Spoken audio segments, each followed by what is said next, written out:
लीजिए दोस्तों, वादे के अनुसार एक बार फिर से हाजिर हूँ आपके लिए लव यू जिंदगी पर प्यार की चिट्ठी का पार्ट 2 लेकर।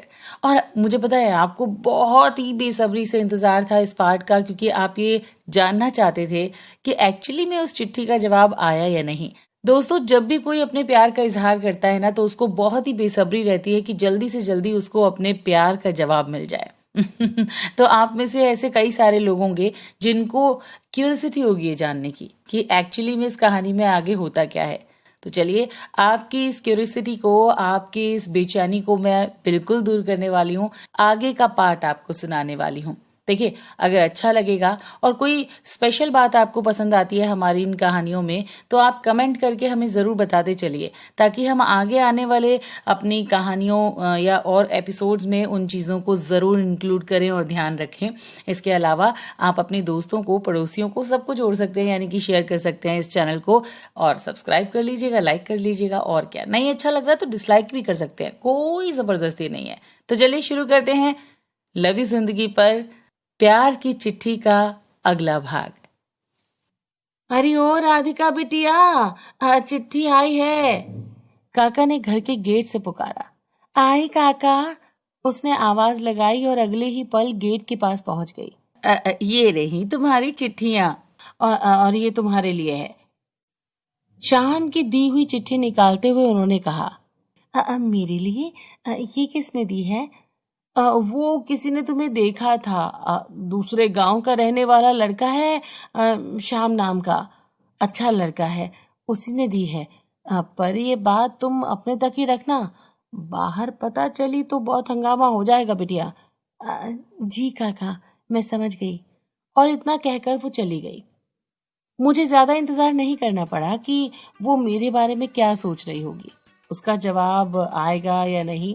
अगले ही दिन काका वापस आए तो मुझे देखते ही बोले, बरखुरदार, अब तो तुम्हें मुझे चाय पिलानी पड़ेगी, तुम्हारी चिट्ठी का तो जवाब आया है।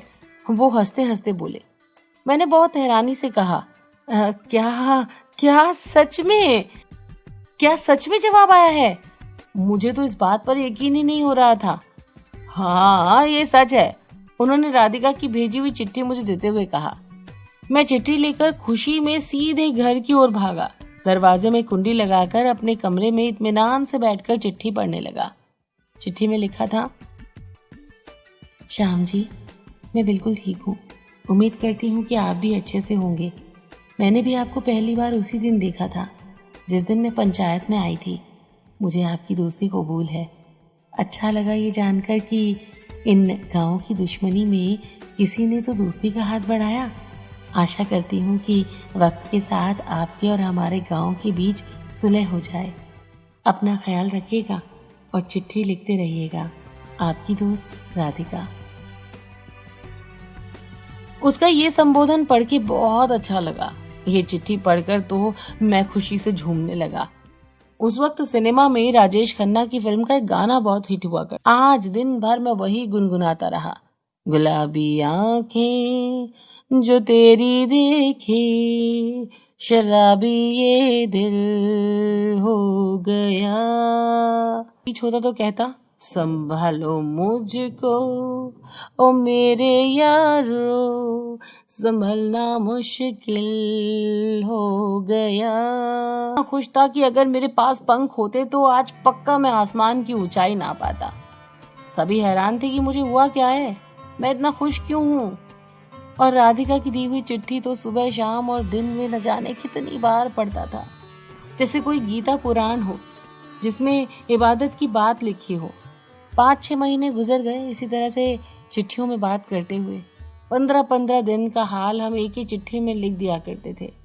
निराश सा होकर मैं कई बार लिख दिया करता था कि क्या कभी हमारी मुलाकात भी होगी या नहीं, किसी मामले की सुनवाई में ही हम मिलेंगे बस।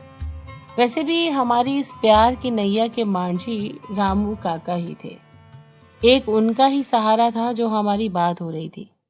पर एक दिन कुछ सोच के फैसला किया कि अब रिश्ते की बात हो ही जाए। जानते थे है तो बहुत मुश्किल, पर अब सारी उम्र क्या एक दूसरे को चिट्ठियां ही लिखते रहेंगे। तुम अपनी अम्मा से बात करो, क्या पता वो तुम्हारे पिताजी को हमारी शादी के लिए मना ले। मैं भी अपने घर पर बात करूंगा और अगर सब नहीं माने तो सारी उम्र एक दूसरे से दूर रहना होगा, या फिर हम भागकर शादी कर लेंगे। हाँ, तुम्हारे बिना मैं जिंदगी में आगे नहीं बढ़ सकता। तुम्हारे जवाब के इंतजार में हूँ। तुम बताना तुम्हें क्या सही लगता है। ये बात चिट्ठी में लिखकर राधिका को भेज दी। काका की उम्र भी काफी थी। उस दिन रास्ते में उनकी तबीयत खराब हो गई तो पोस्टमास्टर ने किसी और लड़के को उनकी जगह पर काम में भेज दिया था और काका को कुछ दिन आराम करने के लिए कहा गया था। आज नए चिट्ठी वाले ने राधिका के पिताजी को पुकारा। बंसी लाला जी, आपकी चिट्ठी। दुकान की चिट्ठियों के साथ राधिका के नाम की चिट्ठी भी उनको ही थमा दी। अगली सुबह मैं सड़क के किनारे खड़ा था तो किसी नए लड़के को चिट्ठियां बांटते हुए देखा। काका के बारे में उनसे पूछा तो पता चला कि काका तो बीमार है। अगले ही पल मुझे अपनी चिट्ठी का ख्याल आया। ओह, कोई राधिका नाम की चिट्ठी थी तुम्हारे पास? उसने अपनी कॉपी में हस्ताक्षर चेक करके बताया कि चिट्ठी उसके पिता बंसीलाल ने ली थी। ये जानते हुए कि अब जवाब नहीं आएगा, फिर भी तसल्ली के लिए पूछ लिया। उनका कोई जवाब आया? उसकी ना के साथ मुझे सब समझ में आ गया था कि ये जो खामोशी सी है ना, ये जरूर किसी बड़े तूफान के आने का संकेत है। कुछ मन में डर सा लग रहा था और कुछ राधिका की चिंता। हो सकता है उसके पिताजी ने ये चिट्ठी ना पढ़ी हो, नया लड़का देखकर राधिका ने जवाब ना भेजा हो सकता है ये सब। खुद के दिल को ये बार बार समझा कर मैं सो गया। सुबह उठकर भी मैं खुद को यही दिलासा दे रहा था कि गांव से आए किसी एक आदमी ने पंचायत में हाजिर होने का फरमान जारी कर दिया। अब तो जान चुका था कि मेरी प्यार की चिट्ठी वहां परमाणु बम की तरह फटी है। ये छोरे, ऐसा क्या कर दिया है तूने कि पंचायत में बुलाने लग गए हैं? अम्मा बार बार मुझसे पूछे जा रही थी और मैं यही सोच रहा था कि हमारी मुलाकात तो सच में एक सुनवाई में ही हुई थी, पर इस बार मामले की वजह हम ही थे। अगले दिन हम पंचायत गए। दूसरे गांव से बहुत से लोग राधिका और उसके सभी परिवार वाले आए थे। मामले की कार्यवाही शुरू हो गई। अजी, आपके गांव का लड़का हमारी लड़की को भगा लेने की बात करता है, हमें तो ये बिल्कुल भी मंजूर नहीं है, वहां से किसी ने कहा। तो हम भी कौन सा शादी कर रहे हैं आपके गांव की लड़की से? सभी इस तरह आपस में लड़ रहे थे। ये रिश्ता तो कभी नहीं हो सकता, हम इसे हरगिज स्वीकार नहीं करेंगे। सभी इस तरह आपस में लड़ रहे थे। जब मियाँ बीबी राजी तो क्या करेगा काजी? ये कहावत सुनी तो होगी आपने, पर यहाँ कुछ ऐसा दिख नहीं रहा था। हमारे रिश्ते के खिलाफ सबकी बातें सुनकर हमसे हमारी इच्छा के बारे में पूछा गया। हम दोनों ने एक दूसरे से शादी करने की बात कही। तो कोई है तुम्हारे समर्थन में? हमसे पूछा गया। हमने आंखों में आंसू लिए अपना सिर झुका लिया। जानते थे कोई नहीं है हमारे साथ। मैं इनके रिश्ते का समर्थन करता हूँ, पीछे से आवाज आई। ये रामू काका थे। आगे आकर बोले, इन बड़ों की लड़ाई में बच्चों की क्या गलती? कब तक इस तरह लड़ते रहेंगे? पंचायत सारी बातों को देखकर ही कोई फैसला करे। काका की बात पंचायत को सही लगी। काका सही कह रहे थे, इन दोनों की कोई गलती नहीं है। इस लड़ाई को यहीं खत्म करके इनके रिश्ते के साथ सुलह कर लेनी चाहिए। पंचायत ने फैसला हमारे हक में सुना दिया था। हमारे गांव के लोग तो मान भी गए थे, पर राधिका के गांव वाले तो इस फैसले से बिल्कुल खुश नहीं थे। उनका कहना था कि कैसे हम अपनी लड़की इन्हें दे दें? ये सभी हमारी लड़की को अपनाएंगे भी या नहीं? हम कैसे यकीन करें कि राधिका वहां खुश रहेगी? अब ये नया मसला शुरू हो गया था, जिसकी सुनवाई अब अगली पंचायत में होनी थी। ये रिश्ता होना इतना आसान नहीं था। रिश्ता ना हुआ सीप का मोती हो गया। 2 दिन बाद अगली सुनवाई हुई। राधिका के गांव वालों की बात सुनकर पंचायत ने एक और फैसला सुना दिया। इनकी शादी के साथ गांव में एक और शादी कराई जाएगी। शाम के गांव से भी एक लड़की विदा होकर दूसरे गांव जाएगी, जिससे ये विश्वास बना रहेगा कि आपसी मतभेद को भुलाकर वो लड़की से अच्छे से व्यवहार करेंगे और उसे सभी अपनाएंगे। और जिस किसी को भी इस फैसले से ऐतराज है, उसे गांव से अलग कर दिया जाएगा। इस फैसले के आगे किसी ने कुछ नहीं कहा। आनन फानन में एक और रिश्ता जोड़ा गया। दोनों गांव में बारातें गईं और आखिरकार हमारी शादी हो गई।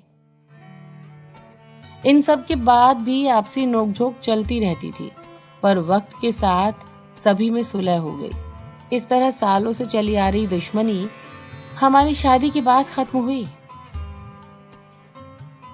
अब दादाजी कहानी सुना ही रहे थे कि बाहर से किसी ने आवाज दी। बाहर पोस्टमैन आया था। घर पर कोई है? श्याम बाबू की चिट्ठी आई है। इतना सुनते ही सभी ठहाका लगाकर हंस दिए। दादाजी, आपकी चिट्ठी आई है। दादी ने भेजी होगी, राजीव ने हंसते हुए कहा। हाँ, तुम्हारी दादी ने ऊपर से जो भेजी है मुझे चिट्ठी। वो भी हंसते हुए चिट्ठी लेने चले गए। चिट्ठी खोलकर देखा तो ये उनके पेंशन की चिट्ठी थी। दादाजी हंसते हुए बोले, देखो तुम्हारी दादी ने पैसे भेजे हैं। ये सुनते ही हम सब फिर एक बार ठहाका लगाकर हंसने लगे। तो दोस्तों, ये थी कहानी प्यार की चिट्ठी। आई होप आपको ये चिट्ठी यानी कि प्यार की चिट्ठी पसंद आई होगी। अगर पसंद आई है तो हमारा जो ये चैनल है लव यू जिंदगी, सब्सक्राइब जरूर कर लीजिएगा, क्योंकि आने वाले टाइम में हम और बेहतरीन कहानियां आपके लिए लाते रहेंगे, हमारी ही अपनी टीम मेंबर के द्वारा लिखी हुई। और ये ओरिजिनल कहानियां जरूर आपके दिल को मोह लेंगी। चलिए फिर, आपके सपोर्ट की जरूरत है। अगर अच्छा लगे तो बेल आइकन जरूर दबाइएगा, थम्स अप जरूर दीजिएगा। नहीं अच्छी लगे तो आप डिसलाइक भी कर सकते हैं। साथ देने के लिए बहुत बहुत शुक्रिया।